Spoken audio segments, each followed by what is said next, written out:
workshop, I've got Phil behind me, and I've got a guy called Fuzz Townshend from Car S.O.S. who's lying on the floor. So this is the famous Phil. This is the very, very famous Phil. This is Project MX5 in all his glory. Anyway, the reason that I'm here is because Mr. Fuzz Townshend from Car S.O.S. is going to talk me through the things that you need to look out for when you're buying a used car. And you've got a new series coming up, so tell us about that quickly. Okay, right, Car S.O.S. Series 4, whole 4 series. So we've done 39 cars now in total. And we've got another 9 cars plus a very special edition coming out this season. More rust, more tears, and loads and loads of good stuff. Loads of brilliant cars and some very famous faces. You told me about one car. I don't know if we're allowed to say this yet, but one car that piqued my interest. Well, MX5. MX5, a Mark 1 MX5. And we fitted a turbo. Yes. I know you like a bit of that sort of stuff. I do indeed, yeah. I do indeed. So it's on National Geographic, right? National Geographic channel, yeah, and starts on the 7th of April at 8 p.m. 7th of April, 8 p.m, you heard it here first. Now, Mr. Fuzz Townshend, what should one look out for when buying a used stroke classic car? Okay, so buying a used or classic car, I'll go with classics because classics throw up a few more problems that are kind of unusual really, just because of the amount of use that they have. So let's start here. Go easy on it. Alright, first glance, actually it doesn't look too bad. What I'm looking for first of all is loads of oil spattered everywhere, and on a classic car one of the things that you need to look for is around by the radiator cap or any expansion bottle. If there's loads of rusty looking sort of deposits around there or white deposits, something has happened. It's got hot. There's a reason why it got hot. So if there were to be white deposits, what is that an alarm sign for? I would suggest that the car has been overheating at some point. And with classic cars, quite often you've got cast iron blocks, cast iron heads. You get a lot of rusty water coming out. If you've got that sort of colour of stuff around there, that also is going to mean that it hasn't been fitted with a correct coolant. It's just going to have had just tap water shoved in there. Everything inside is going to be gummed up, it's going to be rusty. 9 times out of 10, when that's occurred, the radiator tubes are blocked. It's something really simple, but it's something to take into account. There's going to be work to do. And you don't want too much of that, you want to be driving. Okay, so petrol engines, just take a look. The oil should be translucent, you know, and actually it is on here. You're not too bad. I'm not too bad, yeah, no, I did an oil change quite recently on this one. If it's a petrol car and it's thick and black and nasty, then again, it's had maintenance issues. If the car is a runner, start it up, see what she runs like, check for little rumbles and stuff like that. If the car is already warm, that is also a bit of a warning sign. Yeah, yeah. Warning. They're trying to hide something. That's right, yeah. If the engine's warm, there's a reason for it. Normally because it won't start readily, or when it's cold, it's going to show you some of the faults. So, warm engine, that's got a warm engine. I'm not buying this car from you. Now, bodywork on a classic car is a key issue. Mechanically, you can fix anything and the costs are kind of fixed. You know where the ceiling is. With bodywork, it can absolutely go through the roof. So, first of all, get your hand and just run your hand along the bodywork, just lengthways like that. And that will allow you to feel any little dimples or indentations. It will also allow you to see, because you'll be looking as you do it, it'll allow you to see any bits of filler work.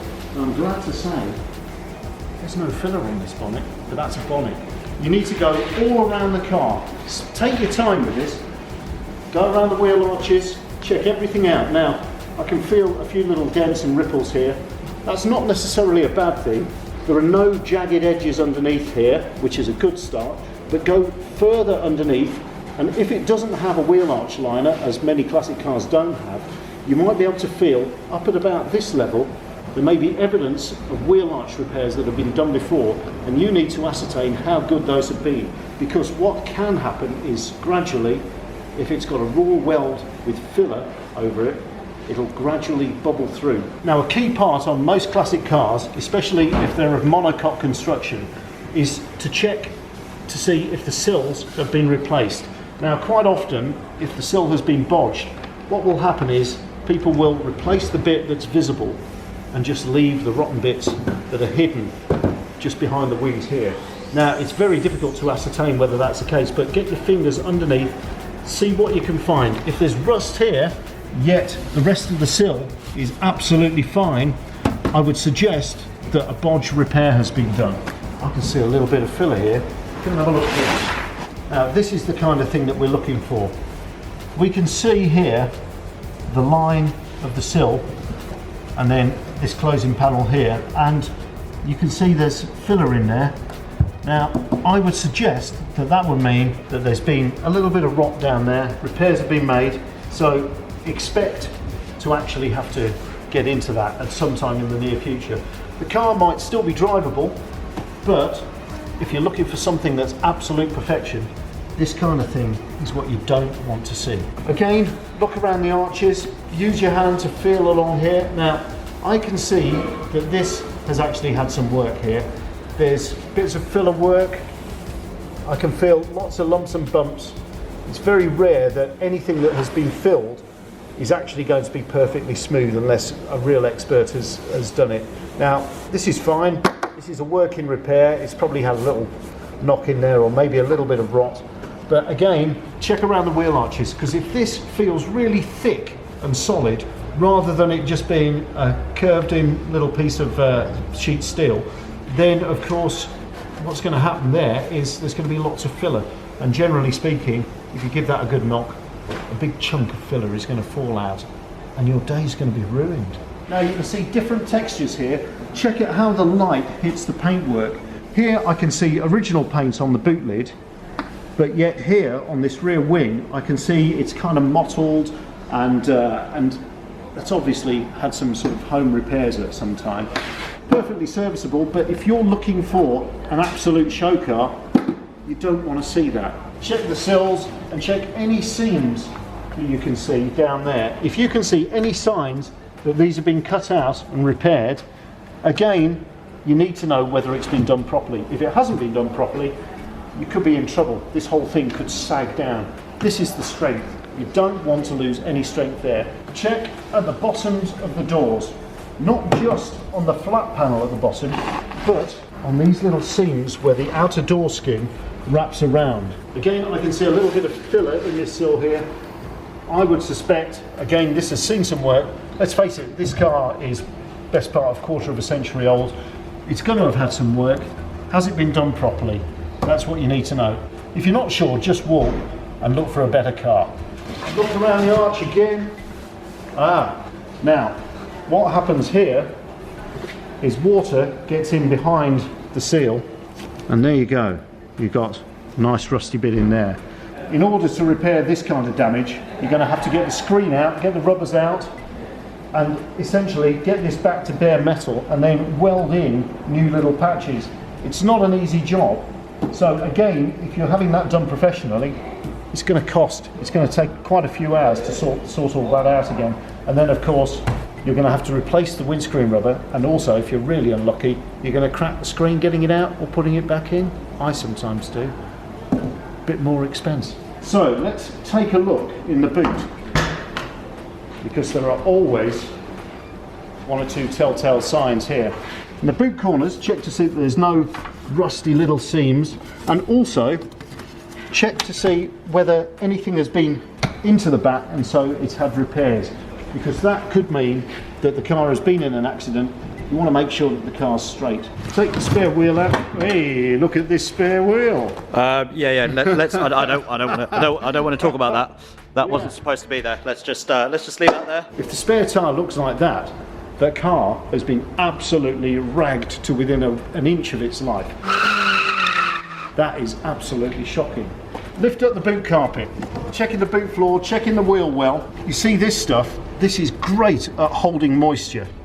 Now, if there's any moisture getting into the boot, maybe these seals have gone, maybe some little drain holes are blocked, but the moisture will be held against the steel and it will hold it there until it finds its escape route, which is via the rusted out panel. Happily, this is as dry as a bone, so that's pretty good. You also want to check around any fuel pipes, etc. If you can smell petrol in the boot, take a good sniff. If you can smell petrol, it smells beautiful, but this isn't the place for it. It probably means that maybe some of the petrol hoses have perished, but worse, it's likely on older cars that the tank has started weeping. You're going to have to get the tank properly pressure tested. Don't weld it at home, because if you do that, you're likely to find that even a slight little bit of petrol that's been left in there is going to leave you with a petrol tank zipping around your workshop. Check out the battery. Batteries quite often have a date on them. If this one says, important, used before April 2006. Well, I know that this car started because it drove in here, but again, if the battery is that old, you need to cater for, well, new battery really. So the price is mounting up. You've got the tyres, you've got battery, potentially around the front, you know, you've got radiator, etc., etc. Suddenly, a car that may be advertised for a couple of grand is suddenly starting to turn into a 3 grand, maybe even a 4 grand car, especially if those wheel arches are pretty worn. Now, tyres are the only thing that are going to keep you between being on the road and off the road. So you want these to be in tip-top condition. Take a look around it. If you can see, well, this car's been beaten up on tracks and stuff like that, I can see that. Certainly somebody's been having fun with this. The outer edges are quite badly worn, but it's not through to the threads yet, so actually it's probably just about legal. What you need to do is check the age of the tyre. Now there's a little identifying panel here. Now here it says 3814. Now what that stands for is week 38 of the year 2014. Now if that said 3804, that would mean that this tyre is well past its sell-by date. Tyres, ideally, ought to be replaced after 5 years of use, but you can go up to 10 years. Also, check the wheels, check the rims, especially on alloy wheels. Now, okay, there's one or two little knocks in here, but nothing too bad.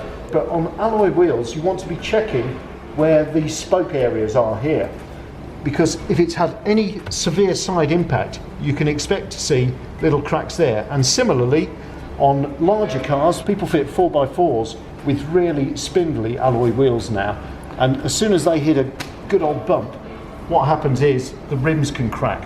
So if you can see any signs of welding or any repairs there, I would suggest that you budget for a new set of wheels, or at least replace the wheels that are damaged.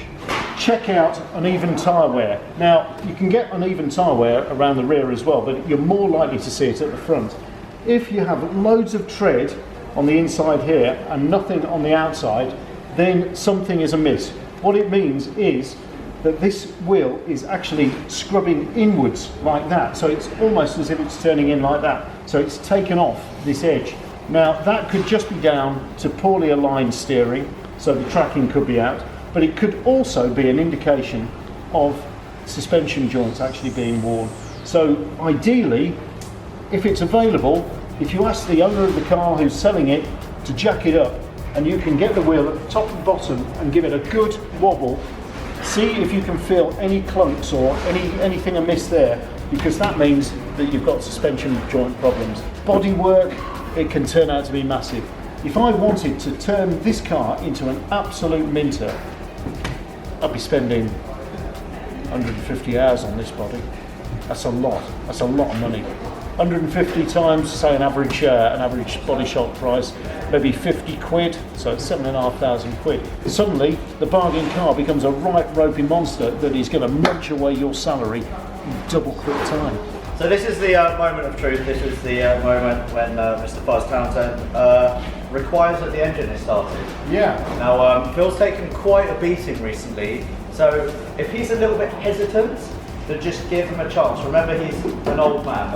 Right, can I also say at this point, if you're buying a car from somebody and they say that... when I say beating, I meant just, you know, a spirited drive. I'm just gonna go and start him up. Come on, Phil! Come on, Phil!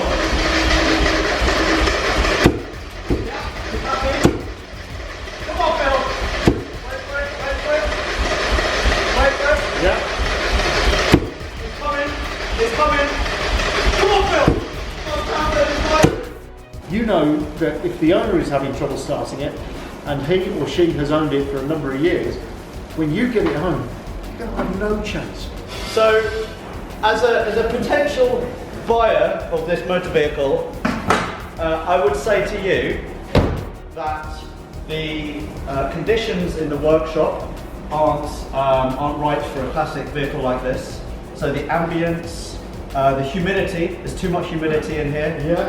So humidity normally makes cars run better. There's too little humidity. Did I say too much? I meant too little. So we could possibly just gloss over the kind of whole engine thing, and I could say to you, man to man, gentleman to gentleman. This car works fine. So £2,000, put it there. I think at this point, I'm not too sure about it. There are a number of bodywork issues. Okay, so I don't want a Minter. I just want a car that's going to be good fun here. So I reckon. Phil's your man. Yeah, well, it's got engine problems. I've got cash in my pocket here. You take 1,600? No, I'm not selling Phil. We're just doing this for a video, dude. Oh right. I'm not selling him. That was like a jokey. Oh, was thing. it? Yeah. If you actually own one of these little fellas, a boost pack, then it's a good idea to take it along, because if the car that you're going to see has a flat battery, which if it's a classic, 9 times out of 10 it probably will do, one of these could get it fired up and tell you exactly what's going on underneath the bonnet. If you do use a boost pack on a classic car, if it's an older classic car, it may well be positive earth.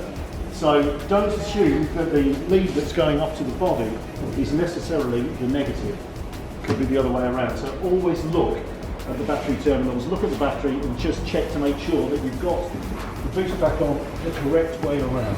Right, you want to give it a try? Yeah.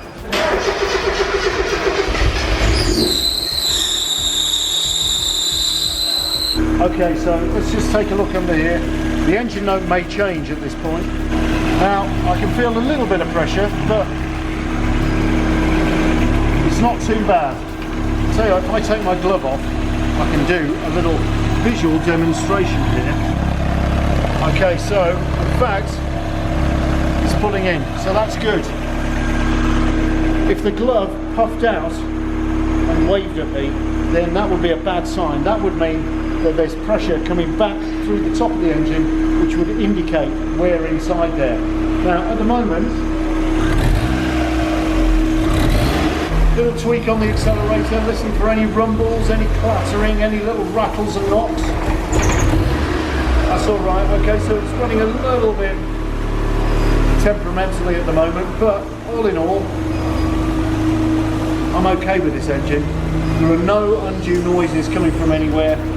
At this point, you would perhaps get the vendor to take you out for a drive, come back. If there are no knocks, no rumbles, get to accelerate hard, brake hard. If it all feels fine, then I reckon you can start negotiating there. So that's all there is to buying a classic car. Lots of feel, using your eyes, using your ears, just go around it. Doesn't matter if it's a 500 quid car or a £50,000 car. You need to know what you're getting into. This one, I'd drive it to Scotland and back. It's pretty good. In fact, I'll buy it. So, thank you, Mr. Fuzz Townshend, It's been my pleasure. for showing us around what you need to look for in a classic car or a used car. And don't forget, guys, Car S.O.S, the new series, starts on April 7th at 8 PM. So tune in, and you also get to see a Turbo MX-5, the Mark 1. It won't be Phil, obviously, so probably not quite as cool, no offence, but it will be a Turbo NA MX-5 nonetheless. Oh yeah. I will be looking forward to that. Mr. Fuzz Townshend, thank you very, very much for your time. It's been a pleasure, anytime. You've got some sanding to do, maybe, and some sweeping as well. The floor's a little bit rough around the edges. Yeah, just like the car. I'll see you later. If we're going to do this, let's do this. Let's make this the best car we have ever done on Car S.O.S. You have been Car S.O.S. Sweet, fantastic. That's mine. That's fantastic. That is a perfect vehicle. Rebuilding dreams and restoring classics. Brand new Car S.O.S. Thursdays at 8 on National Geographic Channel.